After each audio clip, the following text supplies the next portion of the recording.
We fight like hell, and if you don't fight like hell, you're not going to have a country anymore. Fight for Trump! Fight for Trump! Fight for Trump! Fight for Trump! Fight for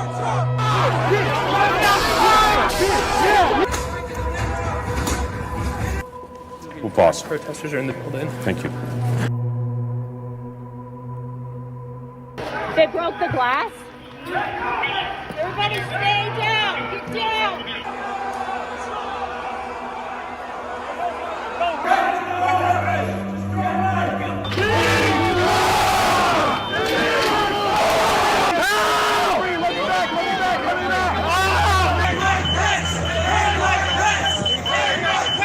This is America, and this is what's happening right now. The president needs to call it off. A lot of control. We love you guys. We love the cops. It's only a matter of time. Justice is coming. Hello everyone, it's Queen B. I'm back to you with another video. This video pertains to the recent controversy surrounding the twice impeached one-term grifter loser Donald Trump, as he wants to get rid of the Constitution.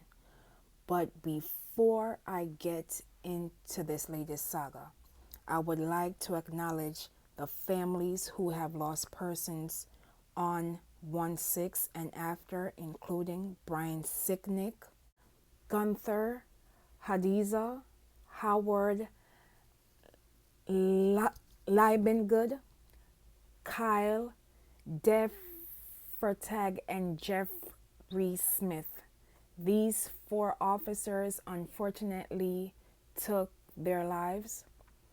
I will leave in the comments and description below for hotlines and organizations for National Prevention Life and others. So let's get into it.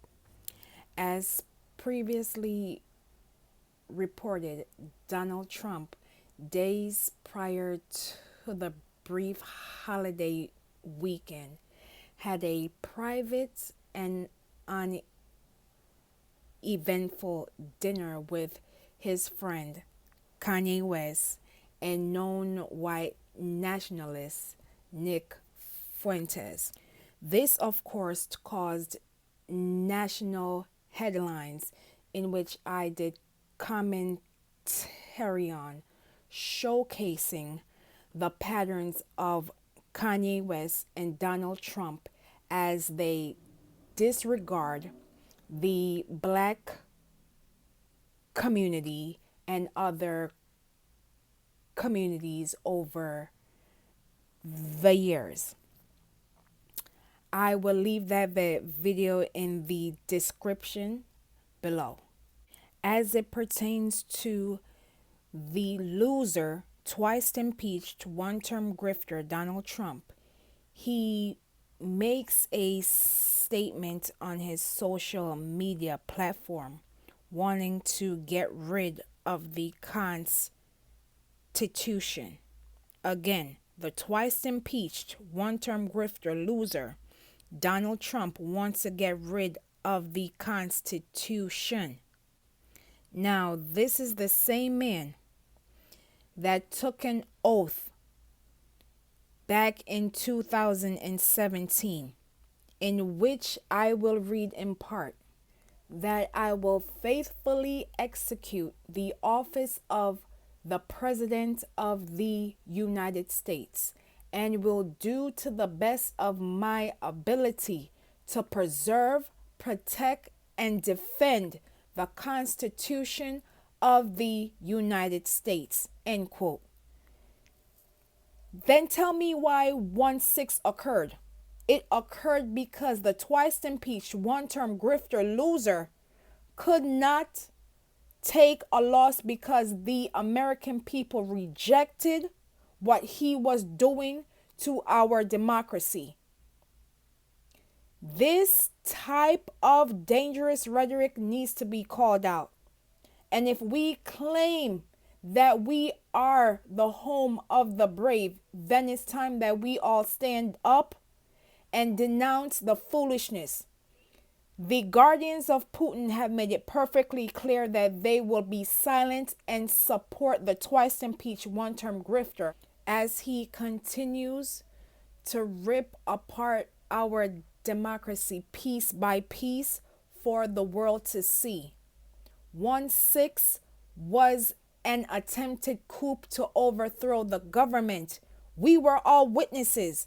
And I'm glad that the Biden-Harris administration called out the foolishness and the dangerous rhetoric that this man continues to spew in society. If we do not push back and if we do not call out these dangerous rhetoric, we will continue to see our American democracy stripped and taken from our eyes. This is not a drill. And I don't want to hear it's just talk. 1/6 was just a preview of what's to come.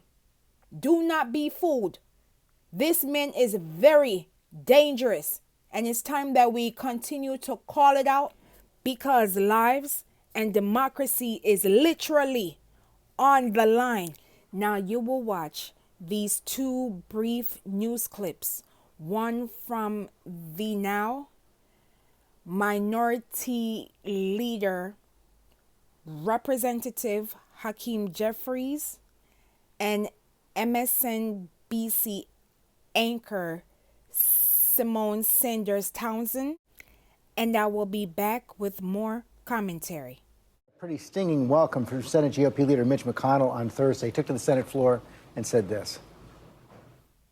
The newly elected incoming leader of House Democrats is a past election denier who basically said the 2016 election was, quote, illegitimate, and suggested that we had a, quote, fake president. Suggesting equivalence there with Donald Trump. What's your response?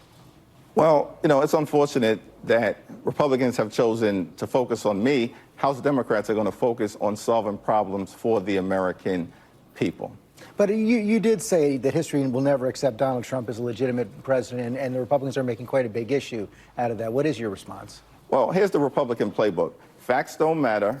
Hypocrisy is not a constraint to their behavior. And in many cases, they believe that shamelessness is a superpower. My view of the situation has been pretty clear. I supported the certification of Donald Trump's election.